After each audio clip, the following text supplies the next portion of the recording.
Comment surmonter la procrastination, la vérité sur pourquoi vous remettez toujours les choses à plus tard, loi universelle. Bonjour à tous, bienvenue de nouveau. Aujourd'hui, nous allons parler d'un sujet avec lequel beaucoup d'entre nous luttent, la procrastination. C'est quelque chose que nous faisons tous à un moment donné de notre vie, remettre les choses à la dernière minute, attendre que la pression monte avant d'agir enfin. Mais pourquoi faisons-nous cela ?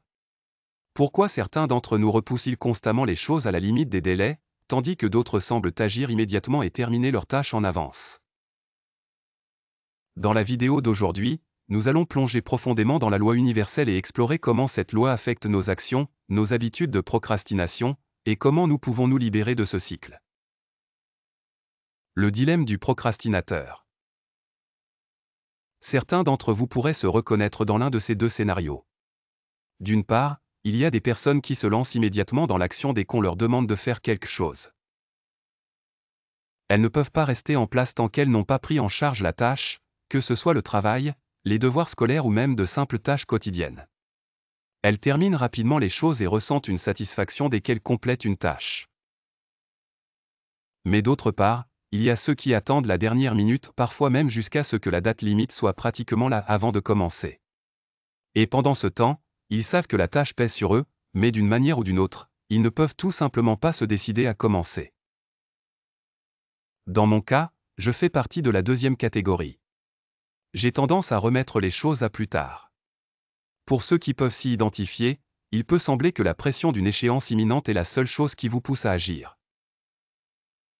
Vous savez que vous devez le faire, mais pour une raison quelconque, la motivation n'est pas là jusqu'à ce qu'il soit presque trop tard. Les racines profondes de la procrastination. La raison de la procrastination est souvent plus complexe que le simple fait de ne pas vouloir faire quelque chose. Au fond, la procrastination est profondément liée à nos croyances sur les résultats de nos actions. Ceux qui agissent immédiatement ont tendance à se concentrer sur une chose, le résultat. Ils sont motivés par la peur de ne pas atteindre ce qu'ils se sont fixés. Leur état d'esprit est souvent « je dois le faire parfaitement ou je suis un échec ». Ils sont tellement concentrés sur le fait de s'assurer que le résultat est impeccable qu'ils se poussent à commencer immédiatement, même s'ils sont épuisés ou pas complètement préparés. D'autre part, les procrastinateurs, ceux qui remettent les choses à plus tard, sont généralement motivés par une peur différente, la peur de l'échec. Ils ont le même désir d'obtenir un résultat positif, mais la pression de ce résultat provoque souvent de l'anxiété et de la peur. Ces sentiments peuvent les rendre hésitants à commencer, sachant que s'ils échouent, ils n'auront aucune excuse pour leurs lacunes. Et donc, ils retardent la tâche. Ils se disent « je m'en occuperai plus tard » car dans leur esprit, ils se donnent une échappatoire, une excuse au cas où les choses ne se passeraient pas comme prévu. La loi universelle en jeu. Alors, quel rapport cela a-t-il avec la loi universelle ?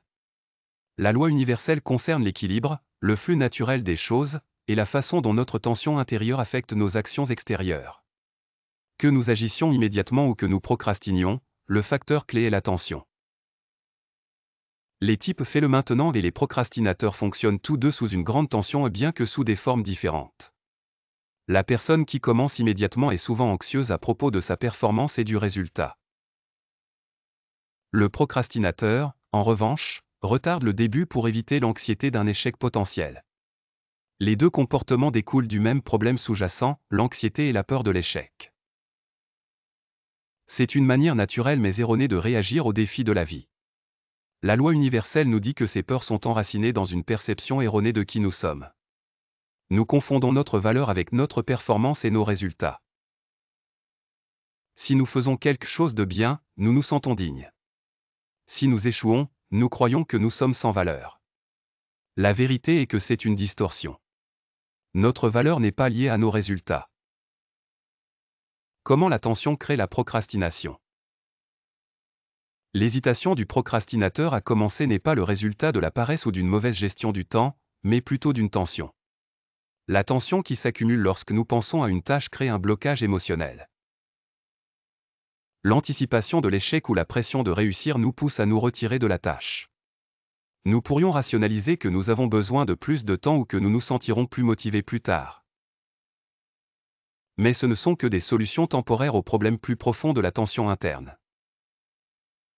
La personne qui se lance immédiatement fait la même chose, mais à l'envers. Elle essaie de soulager son anxiété en complétant la tâche tout de suite.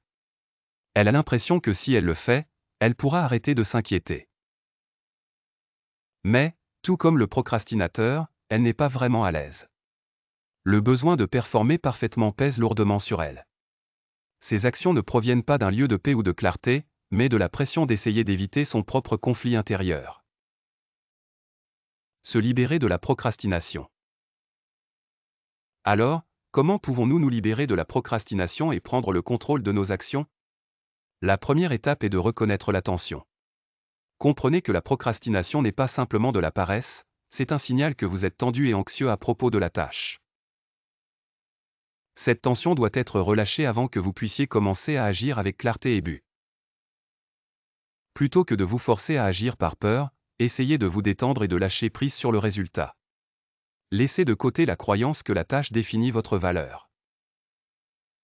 Quand vous réalisez que votre valeur ne dépend pas de votre succès ou de votre échec, l'anxiété qui cause la procrastination commence à se dissoudre. Vous vous demandez peut-être, comment puis-je lâcher cette tension? Une façon est d'utiliser des techniques de pleine conscience comme la respiration profonde, la méditation ou simplement en faisant une promenade à l'extérieur. Lorsque vous prenez le temps de faire une pause, de respirer et de relâcher votre tension, vous serez surpris de voir à quel point l'énergie pour commencer une tâche surgit naturellement. Le pouvoir de la conscience de soi. La conscience de soi est essentielle pour surmonter la procrastination. La prochaine fois que vous ressentirez l'envie de procrastiner, prenez un moment pour faire le point avec vous-même. Demandez-vous, de quoi ai-je peur? Qu'est-ce qui me pousse à éviter cette tâche? Reconnaître la source de votre tension est la première étape pour la relâcher. Vous pouvez également vous rappeler qu'il est normal d'échouer, qu'il est normal de faire des erreurs. Vous n'avez pas besoin d'être parfait pour être précieux. Lorsque vous cessez de lier votre valeur à votre performance, vous ouvrez un espace pour que la croissance et la productivité s'écoulent naturellement. Le rôle de la compassion. Un autre aspect important pour se libérer de la procrastination est de développer la compassion envers soi-même. Soyez bienveillant envers vous-même. Au lieu de vous critiquer pour avoir procrastiné ou d'être dur avec vous-même pour avoir mis tant de temps à commencer, traitez-vous avec compréhension et patience. Réalisez que cette habitude de procrastination n'est pas qui vous êtes, c'est simplement un schéma que vous pouvez changer lorsque vous comprenez les causes profondes. En adoptant la compassion, vous changez votre approche des tâches. Au lieu de les aborder avec appréhension ou anxiété, vous les abordez avec curiosité et ouverture. Vous devenez moins concentré sur le résultat et plus sur le processus. Conclusion, embrassez la loi universelle. Pour résumer, la procrastination n'est pas seulement une question de remettre les choses à plus tard, c'est un signe de tension intérieure et d'anxiété, souvent enraciné dans la peur de l'échec ou le perfectionnisme. La loi universelle nous enseigne que ces tendances sont naturelles, mais elles sont aussi un signal pour changer notre perspective. Lorsque nous reconnaissons que notre valeur n'est pas liée au résultat, et que nous apprenons à relâcher la tension et à embrasser la compassion envers soi-même, nous pouvons nous libérer du cycle de la procrastination et agir de manière significative avec aisance.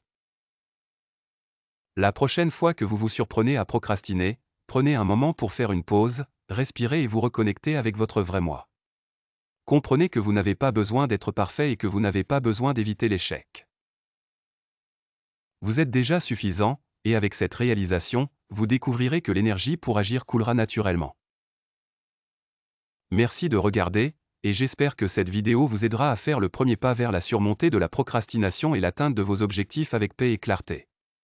N'oubliez pas, la clé est de reconnaître la tension, de lâcher la pression et de simplement commencer.